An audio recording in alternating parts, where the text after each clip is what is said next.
Buenas tardes, doctor. Sí, perdón, no podía prender mi micrófono ya. Ah, Este, ya. bueno, nos habíamos quedado en el... la siguiente, por favor.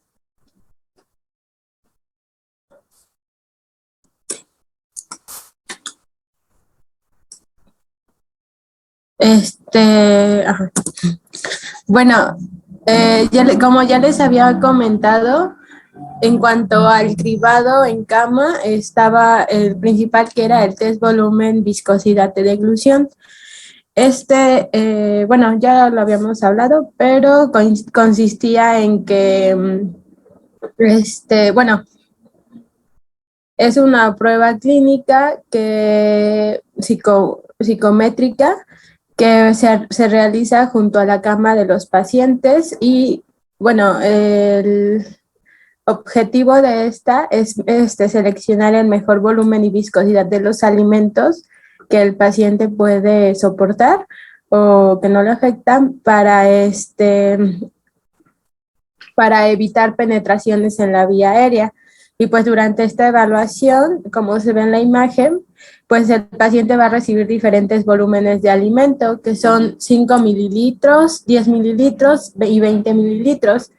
Y esto se van a administrar de diferentes viscosidades que se clasifican en néctar, que se considera la viscosidad media, líquido, que sería una viscosidad alta, y pudín, que tiene, perdón, líquido es baja y pudín que tiene una viscosidad alta. Entonces, pues se inicia con néctar, después con líquido y finalmente con pudín, que por y también se inician todas por orden de pues de la cantidad de volumen. Y aquí tenemos que ir checando con qué, con qué, con qué viscosidad y con qué volumen el paciente tiene dificultad o no para deglutir, y de ahí ir aumentando para ver hasta qué punto no presenta dificultad. Y ya. La siguiente, por favor.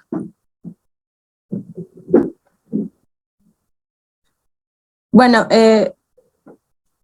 las pruebas anteriores son para ver para ver qué tan recomendable es hacer una evaluación instrumental para la disfagia orofaringea.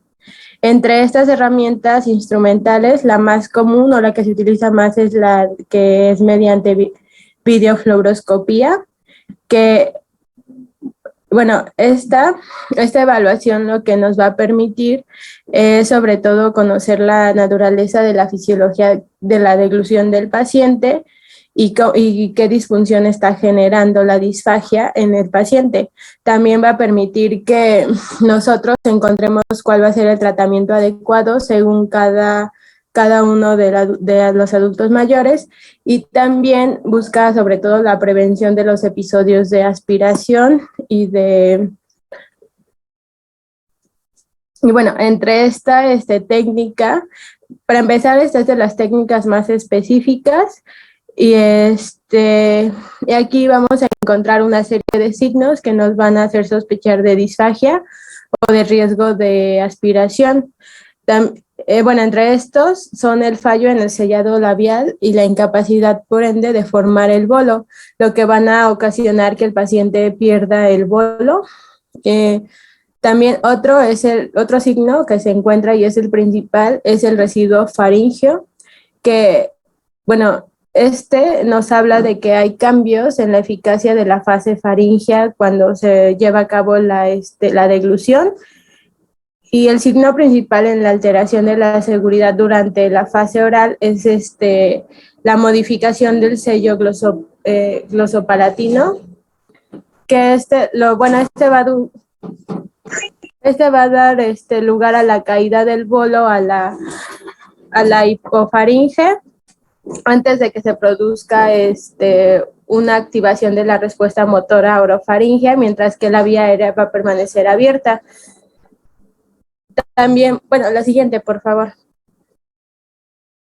los principales signos que vamos a encontrar en la videofluoroscopía van a ser las penetraciones en el vestíbulo laríngeo y las aspiraciones a la vía aérea, que, bueno, esas, como ya habíamos dicho, son como la principal preocupación de los pacientes que tienen disfagia, y lo que debemos estar como pendientes de que no desarrollen una penetración o una aspiración.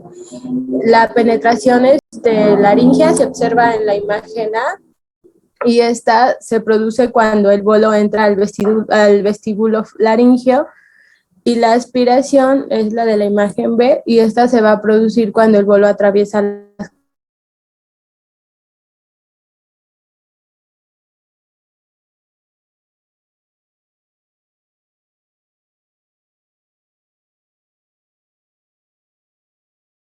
habla de que el paciente tiene una disfagia importante. La siguiente, por favor.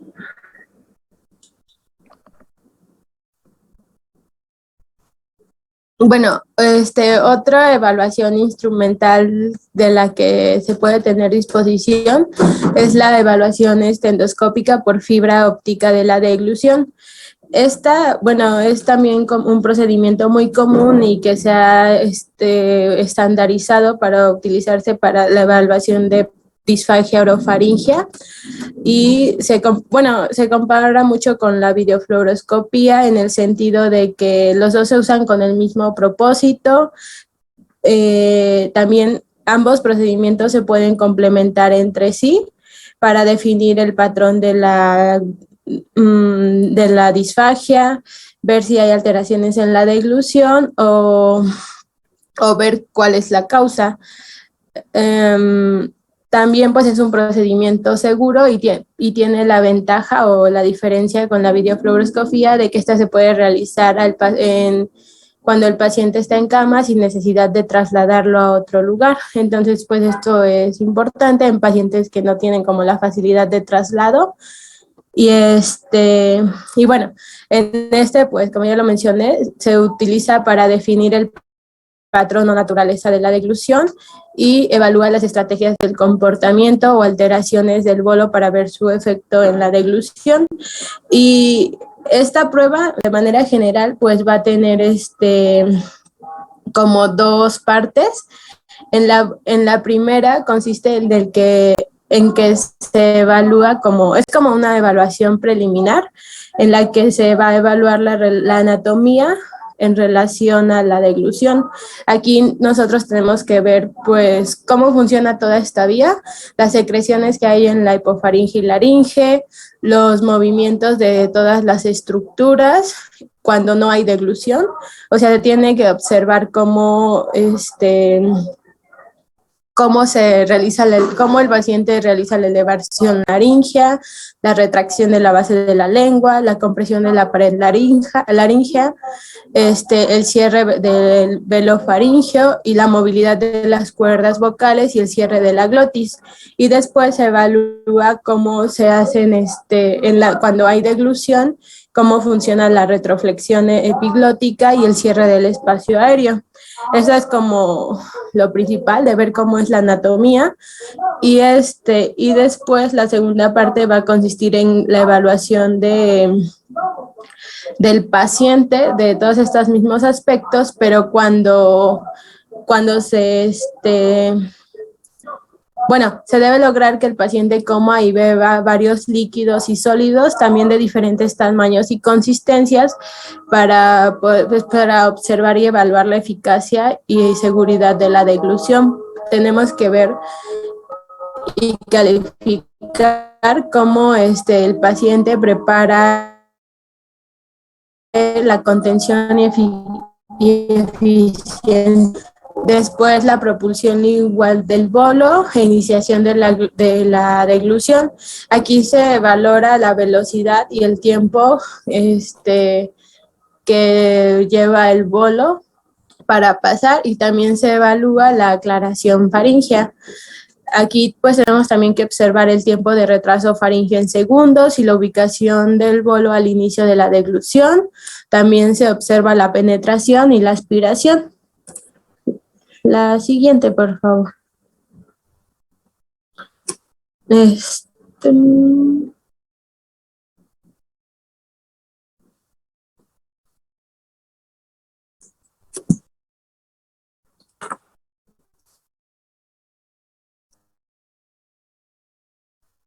siguiente.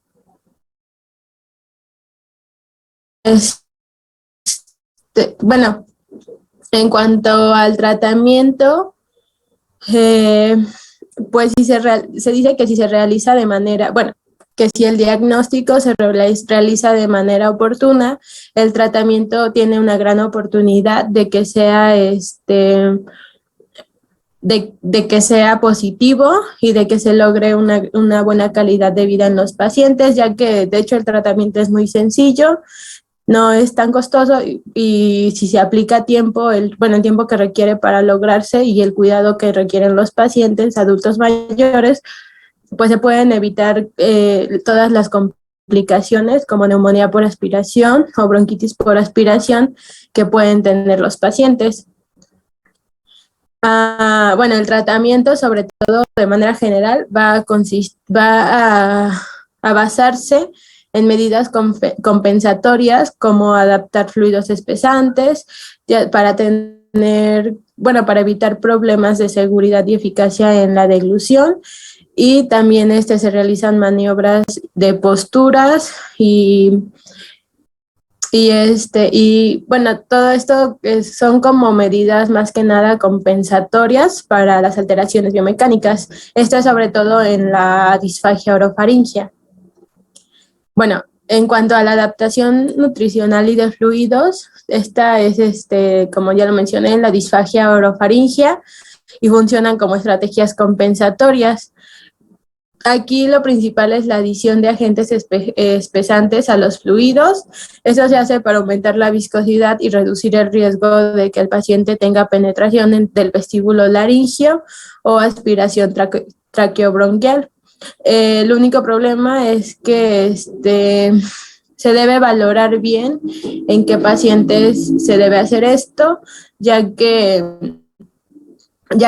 se ha reportado riesgo de deshidratación con el uso de espesantes debido a que el adulto mayor pues tiene que realizar un mayor esfuerzo para tragar y también se provoca como una menor adherencia a la nutrición.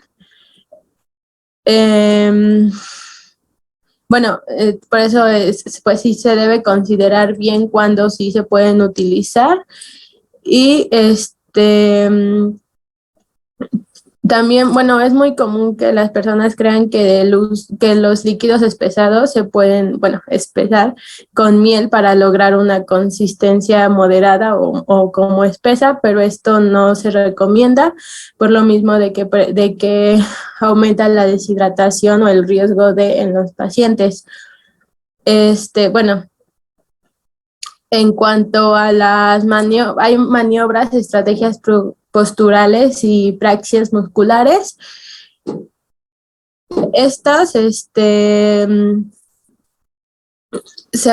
van a ayudar al paciente a deglutir y a minimizar el riesgo de complicaciones y ayudan en los pacientes que tengan disfagia orofaringia y se busca como que la verticalidad y la simetría. Existen maniobras o posturas que pueden ayudar al paciente a deglutir de manera correcta y minimizar el riesgo de complicaciones. Entre ellas, las más comunes son la rotación de la cabeza hacia el lado faringio paralizado, ya que esto va a dirigir la comida hacia el lado sano, incrementando la eficiencia del tránsito faringio, y también esto facilita la apertura del esfínter esofágico superior.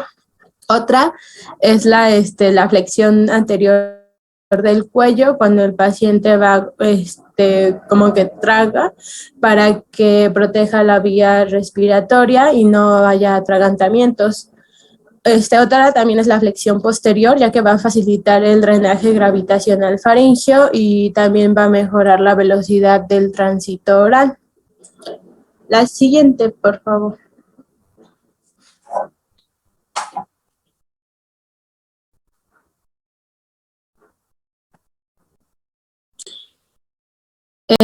Bueno, en cuanto a las técnicas de rehabilitación eléctrica,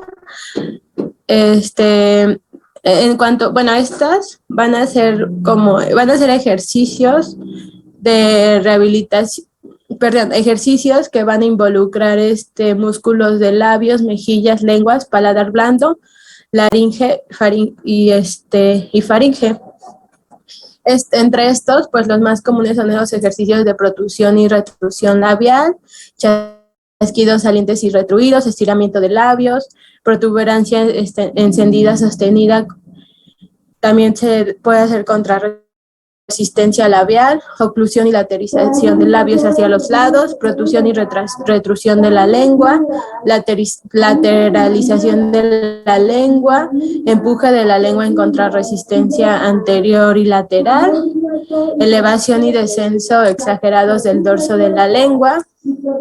Todas estas técnicas las hacen sobre todo terapeutas y fonoaudiólogos, así se les llama. Entonces, pues son ejercicios que incluyen todos estos músculos para que el paciente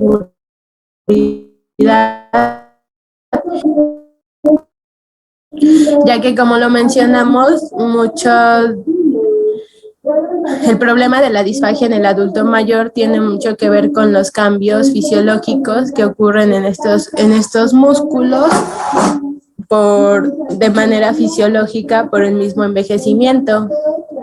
También se recomienda agregar técnicas vocales en pacientes con disfagia orofaringia posterior, bueno, cuando esta es posterior a accidentes cerebrovasculares, técnicas de estimulación térmica en áreas de la cavidad oral que contienen los receptores sensoriales y que están involucrados en la deglución faríngea. Entre estas técnicas de estimulación térmica, la que más se utiliza y se ha tenido como que un efecto mayor es para estimular la deglución es el frío. También entre estas, pues hay una técnica que consiste en la estimulación magnética transcraneal de corriente continua, que no es una técnica invasiva y es segura, y esto es sobre todo en pacientes que tengan problemas neurológicos y que estos estén afectando en la deglución. La siguiente, por favor.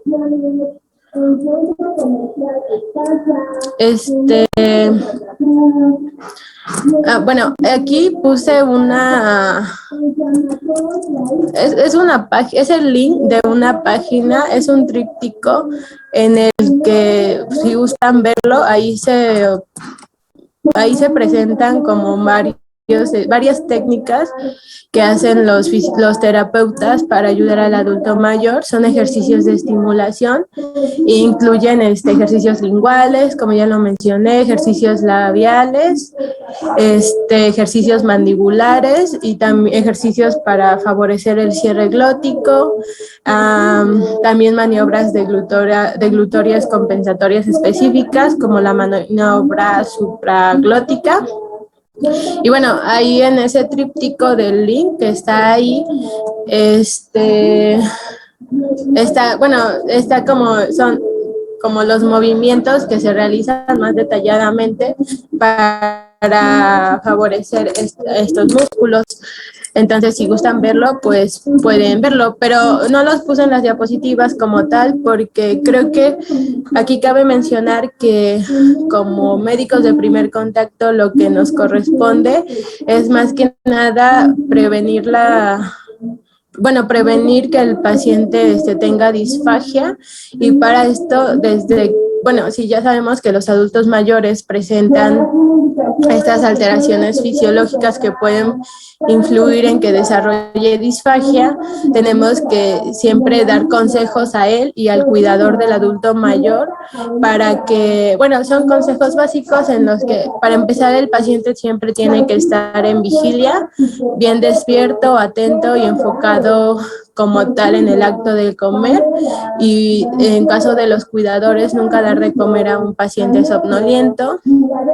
También es importante hacer énfasis en la higiene oral, como mencionábamos en otras clases, ya que la higiene oral va a permitir disminuir la carga bacteriana, disminuyendo el riesgo de infecciones respiratorias que pudieran favorecer la aspiración.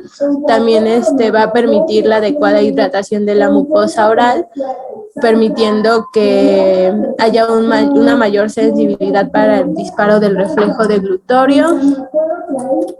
También tenemos que hacer énfasis al paciente, al adulto mayor, que cuando vaya a comer tiene que estar en una correcta posición, sentado al borde de la cama, con la cabeza alineada al tronco y los pies apoyados, o bien sentado en una cama con la cabecera entre 60 y 80 grados y la cabeza ligeramente levantada, inclinada hacia adelante, evitando la hiperextensión del cuello, o usar almohadas en caso de ser necesario. Aquí es importante evitar la extensión del cuello porque en caso de tener que ayudarle al paciente a alimentarse, el cuidador debe colocarse frente al paciente, pero a una altura por debajo del asiento de su silla. Y también se recomienda que antes de comer, bueno, de tragar como tal, se debe realizar una maniobra protectiva que consiste en inclinar ligeramente la cabeza hacia abajo, o sea, el mentón hacia el pecho, porque, bueno, esto facilita la elevación y el cierre laringio y va a facilitar, va a evitar que haya atragantamientos. También, pues tenemos que concientizar a los cuidadores de que el ambiente del adulto mayor debe ser tranquilo, sin distracciones, apagar la televisión y la radio o evitar ruidos molestos cuando el paciente vaya a comer para evitar cualquier complicación. Y también es importante hacer énfasis en que el paciente tiene que comer sin que nosotros estemos conversando con él o sin agobiarlo con órdenes o que lo hagan como precipitarse a comer rápido o cosas así. Y bueno, la siguiente, por favor.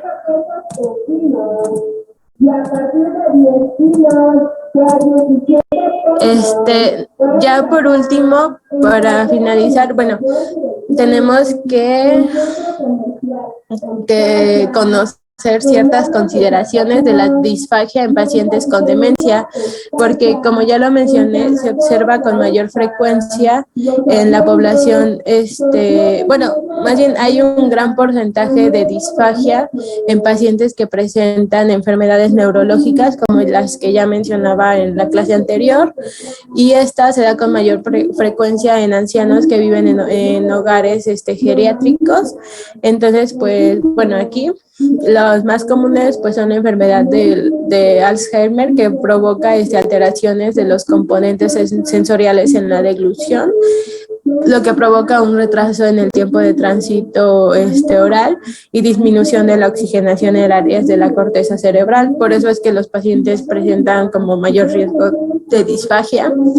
En la enfermedad en la demencia por enfermedad vascular, pues aquí tiene un papel importante el aspecto motor de la deglución. Va a ser el que se va a ver afectado y va a provocar que el paciente tenga dificultad con la formación del bolo y la masticación. También hay demencia por cuerpos de Lewy o por enfermedad de Parkinson, y esta se provoca por signos extrapiramidales, por la disfunción autonómica que presentan los pacientes y las fluctuaciones en el estado de conciencia. También es muy común la disfagia en la degeneración frontotemporal, ya que el paciente tiene como que la tendencia a comer de forma compulsiva y rápida, y esto hace que se generen como bolos de alimentos grandes y puede presentar como episodios de filtración de alimentos a la faringe por falta de estos pacientes presentan mucho como que la falta de conciencia de la presencia de alimentos en la boca. Entonces, por lo mismo tienen mayor riesgo de atragantamiento. También tienen episodios de eliminación incompleta del bolo, ya que disminuye la fuerza de contracción de la lengua, de la laringe y de la faringe. En estos pacientes que tienen demencia, pues de manera general el tratamiento consiste en medidas de posicionamiento para la deglución, el acompañamiento, ya sea que vivan con su familiar, bueno, con el cuidador o en hogares geriátricos, pues se debe acompañar cuando realicen el acto de comer y pues vigilarlos. También en estos pacientes se debe valorar el uso de vías alternas de alimentación, como, bueno, lo que más se usa es la sonda temporal la sonda temporal, sobre todo en demencias leves o moderadas y si hay baja ingesta nutricional. También si no hay alguna contraindicación para la sonda, se puede usar nutrición parenteral, pero esta es por un tiempo limitado y se debe suspender al pasar una vez que se pasa el periodo crítico del paciente, pues se debe suspender y ver si únicamente podemos usar medidas de posicionamiento o otras medidas que no se requiera otra vía alterna. Y pues nada más no se recomienda el uso de nutrición artificial en fases terminales de la vida. Ya, doctor. Bueno, siguiente. Muchas gracias, compañera. Bueno, primero que nada, buenas tardes, doctor. Buenas tardes, compañera. Todo, no sé. ¿Sí me escuchan?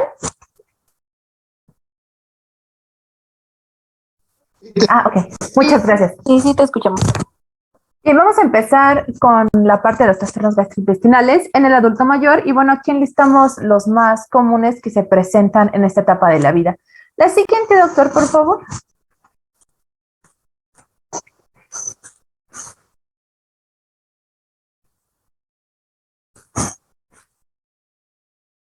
Muchas gracias. Bien, aquí para comenzar les puse una tablita donde vemos el nivel gastrointestinal del que estamos hablando con su función respectiva, la cual está alterada normalmente en el adulto mayor, con sus respectivas manifestaciones que esto puede provocar y sus consecuencias. A nivel de la mucosa oral, hay una disminución de la capacidad funcional, así como de la eficiencia masticatoria, y bueno, también hay una alteración de la secreción salival y del gusto, el cual incluso puede estar ausente. Entonces, como manifestaciones, en estos adultos mayores podemos tener lesiones a nivel de la mucosa oral, se va a prolongar, el tiempo de masticación, puede haber boca seca y xerostomía. Y como consecuencias de esto, pues va a llevar que nuestro adulto mayor tenga malnutrición, un bolo alimenticio el cual sea inadecuado. Recordemos que a nivel de la boca, pues inicia lo que es la digestión con algunas enzimas que tenemos en la saliva, entonces la ausencia de estas, pues va a alterar el bolo. La disfagia, como ya presentó mi compañera, y pues desnutrición. En este pusimos también lo que sería el olfato, debido a que, pues, algo que atrae a una persona a comer también es por parte del olfato, ¿no? Entonces, en el adulto mayor, el olfato disminuye su capacidad funcional y como manifestaciones puede haber malos hábitos generales, pueden incluso generarse fobias alimentarias o un riesgo de intoxicación alimentaria. Una persona que no huele adecuadamente sus alimentos, por ejemplo, tal vez saque de su refrigerador algo que ya tenía guardado y a la vista parezca que todavía es funcional, sin embargo, ya está echado a perder, por así decirlo. Entonces, si lo consume, pues hay riesgo de intoxicación por lo mismo. Como consecuencias, hay cambios en la alimentación y una disminución en la calidad de vida. A nivel del esófago, pues hay retraso de la deglución, lo que nos puede producir accesos de tos, vómito o rechazo de alimentos, y como consecuencias hay broncoaspiración, desnutrición y disminución de la calidad de vida. A nivel del estómago, pues hay una disminución de la secreción gástrica del ácido clorhídrico hasta de un 25%. También disminuyen otras enzimas como la pepsina, las lactasas o las prostaglandinas, y pues el vaciamiento gástrico se vuelve más lento. En cuanto a sus manifestaciones, podemos tener indigestión, anemia, disminución en los mecanismos de defensa, disminución del apetito, diarrea, meteorismo o cambios en la alimentación, y cuyas consecuencias serían menor disminución del hierro y vitaminas, principalmente de la B12, porque recordemos que esta es la que, digamos, las reservas son menores comparadas con otras vitaminas, entonces hay que consumirla con más abundancia y con más frecuencia. Hay riesgo de ulceración y sangrado, desnutrición, malnutrición y menor calidad de vida. En cuanto al intestino delgado, se ha visto que la peristalsis se vuelve más lenta, aunque no hay manifestaciones y consecuencias como muy establecidas al respecto. A nivel del colon, hay crecimiento del mismo, puede haber alteración del metabolismo e inmunidad de las células de la mucosa, hay alteración de las fibras de colágenos y del plexo mientérico. Como manifestaciones tendremos constipación, diverticulosis y mayor frecuencia y severidad de las infecciones. Como consecuencia de esto podremos tener un riesgo aumentado de cáncer, perforación y mayor morbimortalidad. A nivel del páncreas puede haber dilatación de los conductos, así como fibrosis o esteatosis, incluso quistes. El problema de esto es que podemos dar un diagnóstico equivocado de pancreatitis y dar un tratamiento que no es necesario, y pues como consecuencia tenemos mayor morbimortalidad en esta etapa de la vida. Y por último, pero no es menos importante, el hígado va a disminuir fisiológicamente su peso, masa y perfusión hasta en un 50%, entonces se altera el metabolismo oxidativo y de conjugación. Esto nos conlleva que el metabolismo de los fármacos pues sea menor y lleva como consecuencia un riesgo mayor de intoxicación, así como de aparición de efectos secundarios. La siguiente, doctor, por favor. Bien, aquí les puse otra tablita de factores de riesgo relacionados con la nutrición del adulto mayor y se divide en 4 factores distintos. En cuanto a los factores sociales, pues tenemos la educación del paciente, algún problema socioeconómico, el nivel cultural bajo, así como la soledad. En los factores funcionales destacan la pérdida de la autonomía para las actividades de la vida diaria y la imposibilidad para autoalimentarse. En factores físicos y médicos, pues el mal estado de la boca o problemas de deglución, el consumo de fármacos e incluso la polifarmacia, así como el consumo de alcohol u otras enfermedades adyacentes como EPOC, hipertiroidismo, malabsorción, cáncer o artritis reumatoide. Y los factores psicológicos, cognitivos y sociales, pues destacan la depresión, la viudez y un deterioro cognitivo en los pacientes. La siguiente, por favor. Bien, ahora sí como tal, los trastornos gastrointestinales se van a definir como todos aquellos trastornos que van a afectar cualquier parte del aparato digestivo. Cabe destacar que estos trastornos son una de las principales causas de muerte a nivel mundial en los adultos mayores. Y estos pueden tener 3 orígenes distintos. Un origen psicológico, donde destacan el estrés, un origen biológico por microorganismos y un origen químico principalmente por intoxicación o envenenamiento de los fármacos. La siguiente, por favor. Bien, ahora sí vamos a empezar como tal con los trastornos más comunes. Los ordené más o menos conforme al orden del aparato gastrointestinal, es decir, iniciando por la boca y vamos a culminar con lo que sería el colon. Vamos a empezar con la disfunción gustativa. Hay que recordar que tenemos en la boca células quimiorreceptoras, las cuales van a estar rodeadas de fibras nerviosas que se organizan en papilas y que se ubican principalmente en el dorso de la lengua. Ahora, hay 2 causas principales de esta patología, serían procesos que condicionan alteraciones de la saliva, como la disminución fisiológica de la salivación, y entonces esto va a producir que se inhiban funciones estimulantes de los receptores gustativos. Del mismo modo va a inhibir la función adecuada de la digestión, la función bactericida que tiene como tal la saliva y pues de la lubricación tal cual. Otra causa de disfunción gustativa sería la lesión directa de los receptores papilares causados por ejemplo por desnutrición o por factores socioeconómicos, que va de la mano con lo de arriba, lo cual nos va a hacer que la variedad y la calidad de los alimentos sea distinta. En la imagen superior derecha les puse una imagen de lo que sería una lengua geográfica, así se conoce, que provocaría disfunción gustativa. Esta se da en la glositis por deficiencia vitamínica de la vitamina 6, en especial de la vitamina B6. La siguiente, por favor. Bueno, el tratamiento del anterior sería como tal, pues tratar la causa. Ahora, en cuanto a la enfermedad por reflujo gastroesofágico, esta se ve en el 20% de nuestros adultos mayores. Como complicaciones principales vamos a tener una esofagitis erosiva, principalmente de grado C o D, que esta produce a su vez una hemorragia de tubo digestivo alto. Otras complicaciones pueden ser esófago de Barrett, úlceras, estenosis esofágica o cáncer de esófago. Ahí les puse la clasificación de Los Ángeles de la esofagitis erosiva. Podemos ver que un grado C o D de los que nos hablan estas complicaciones del reflujo, un grado C dice que hay una o más rupturas de las mucosas que sobrepasan los pliegues, pero involucran menos del 75% de la circunferencia del esófago. Mientras que un grado D tiene una o más rupturas mucosas que involucran al menos el 75% de la circunferencia del esófago. Como cuadro clínico, como clásico, tenemos pirosis, regurgitación, disfagia, dolor torácico, vómito y sangrado digestivo. Aunque también se pueden producir síntomas extraesofágicos, porque recordemos que el reflujo, si bien es el retorno del contenido gástrico hacia el esófago, podría llegar incluso hasta la cavidad oral. Entonces, ¿qué vamos a tener como síntomas extras? Pues la tos crónica, odinofagia, carraspeo, disfonía, laringitis e incluso bronquitis si hay una broncoaspiración del contenido gástrico. La siguiente, por favor. Bien, el diagnóstico de esta enfermedad pues se da por... En el tiempo, hasta aquí nos vamos a quedar, por favor. Sí, doctor, claro que sí. Dejo de compartir pantalla. Y bueno, pues les deseo excelente tarde. Cuídense.